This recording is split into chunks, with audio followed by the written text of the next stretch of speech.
L'émigration prophétique bénie, source de gloire. Bismillah walhamdulillah wassalatu wassalamu ala rasulillah. L'hégire a été un événement très important pour les musulmans. Le messager de Allah, sallallahu alayhi wa sallam, a émigré de la Mecque à Médine illuminée par ordre de Allah et non pas par crainte ni par désir du bas monde. Les compagnons avaient pour ordre de le suivre.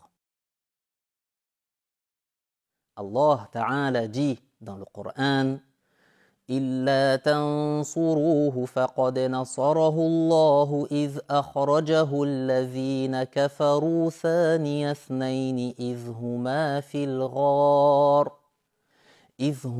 فِي الْغَارِ إِذْ يَقُولُ لِصَاحِبِهِ لَا تَحْزَنْ إِنَّ اللَّهَ مَعَنَا. Ce qui signifie: et si vous ne lui portez pas assistance, sachez que Allah lui a accordé la victoire lorsque, en raison des actes de ceux qui avaient mécru, le messager est sorti avec son compagnon. Lorsqu'ils étaient tous deux dans la grotte, il disait à son compagnon: ne sois pas triste, Allah nous accorde la victoire. L'émigration bénie a été un événement très important dans l'histoire de la région. On compte les années lunaires du calendrier musulman à partir de cette date charnière, à la différence de la première émigration qui a eu lieu en Abyssinie et concernait une partie des musulmans. Cette deuxième émigration a eu lieu vers Médine, appelée Yathrib auparavant, et surtout elle concernait la totalité des musulmans de la Mecque.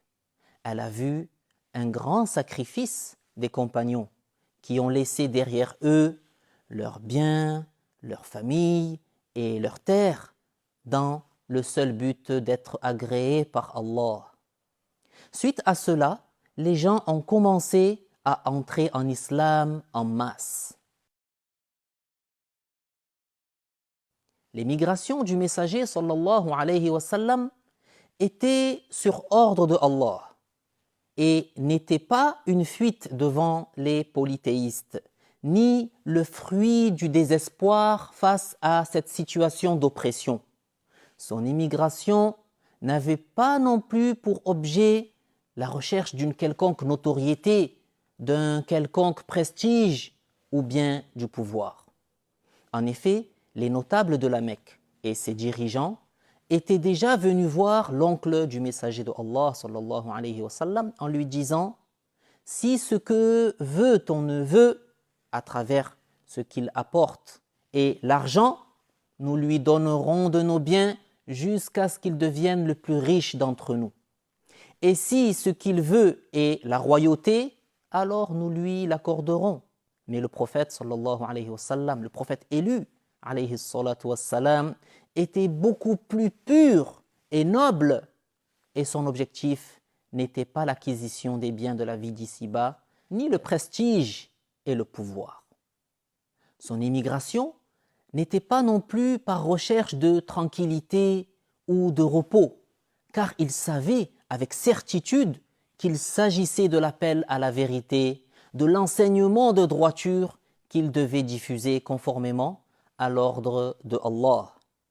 Et c'est pour cela que lorsque son oncle Abu Talib est venu lui proposer de cesser de s'opposer à son peuple et à ce qu'il adorait, et lui a transmis les propositions des notables de la Mecque, le messager de Allah sallallahu alayhi wa sallam a répondu: Wallahi ya am, law wada'u ash-shamsa ala yamini wal qamara ala yasari على أن أترك هذا الأمر ما تركته حتى يظهره الله أو أهلك دونه.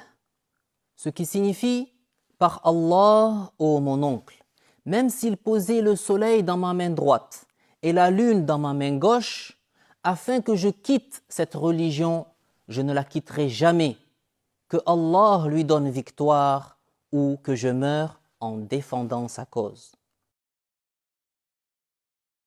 Parmi les nombreuses leçons que nous pouvons tirer de l'émigration bénie, il y a le fait de se soumettre et obéir aux ordres de Allah, quel que soit le prix du sacrifice. Se montrer patient et endurant face aux difficultés et aux épreuves et à toutes les sortes d'injustices et d'oppressions. Être ferme quand on repousse l'erreur, se mettre du côté de la vérité avec courage et fermeté et détermination et volonté. L'hégire marque le début du nouvel an du calendrier musulman. Le prophète ne s'est pas enfui de la Mecque, mais il a émigré sur ordre de Allah. Walhamdulillahi Rabbil Alamin.